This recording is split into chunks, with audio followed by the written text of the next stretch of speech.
হায় হায় ওস্তাদ, কাম সারছে। শাকিব খানের নায়িকা ইধিকা পালকে এবার এক হাত নিলেন এমডি ইকবাল। কত বড় স্পর্ধা! বাংলাদেশের সিনেমায় অভিনয় করার জন্য ৩৯ লাখ টাকা পারিশ্রমিক, তাও কিনা একজন নায়িকার। এবার শাকিব খানের আপকামিং প্রিন্স সিনেমার নায়িকা ইধিকা পালের পারিশ্রমিক নিয়ে মুখ খুলেছেন এমডি ইকবাল। চলেন শুরুতে এমডি ইকবাল কি বলেছেন একটু জেনে আসা যাক, তারপর এই কথার উপরে বিস্তারিত আলোচনা করব। ভিউয়ার্স, আশা করি আপনাদের কাছে আজকের এই ভিডিওটি অনেক অনেক বেশি ইন্টারেস্টিং হতে চলেছে।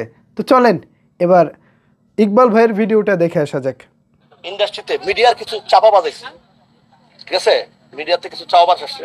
এই চাপাবাজ গুলা ছবিকে 2 টাকার ছবিকে 50 টাকা বানার চেষ্টা করে, পাবলিসিটি করে, আর কিছুই না। 39 লাখ তো জিতও নেয় না, দেবও নেয় না, ঠিক আছে? আর তো একটা নায়িকা 39 লাখ টাকা তো দেবও নেয় না, জিতও নেয় না, আর ও তো একটা নায়িকা।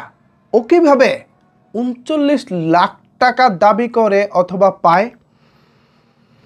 যদিও শাকিব খানের প্রিন্স সিনেমায় নায়িকা হিসেবে ইধিকা পাল সত্যি 39 লাখ টাকা পাচ্ছেন কি না এটা এখনও সঠিক কোনো তথ্য না, বাট মিডিয়া মাধ্যমে যেভাবে ছড়িয়েছে, বিভিন্ন প্রতিষ্ঠিত গণমাধ্যম, বাংলাদেশের প্রথম সারির গণমাধ্যম যেভাবে বিষয়টি নিয়ে নিউজ করেছে, তার মানে ঘটনা কিছুটা হলেও ঘটেছে।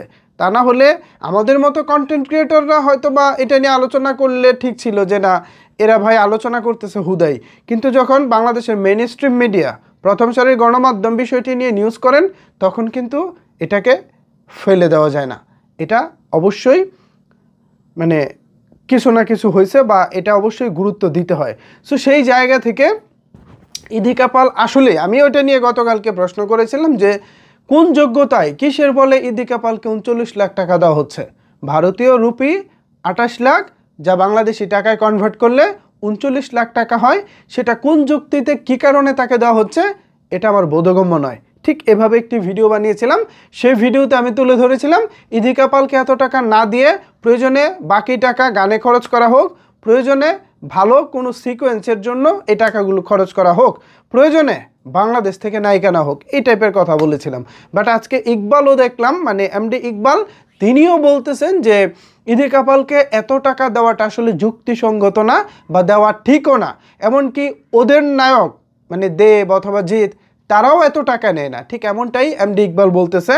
আমি ইকবাল সাহেবের সঙ্গে একমত, তিনি যা বলেছেন ঠিকই বলেছেন। আর মিডিয়া থেকে উঠে আসা কিছু ডিরেক্টরদের উদ্দেশ্য করে তিনি বলেছেন তারা একটু চাপাবাজি করতেছেন, যে 2 টাকার জিনিসকে 15 টাকা বলা, 15 টাকার জিনিসকে 50 টাকা বলা, একটু চাপাবাজি তো আছেই। সো এটারও তিনি সমালোচনা করেছেন। এখন ইকবাল সাহেবকে অনেকেই দেখতে পারেন না, বাট মাঝে মধ্যে আমার তাকে ভালোই লাগে তিনি যখন সত্যটা বলেন।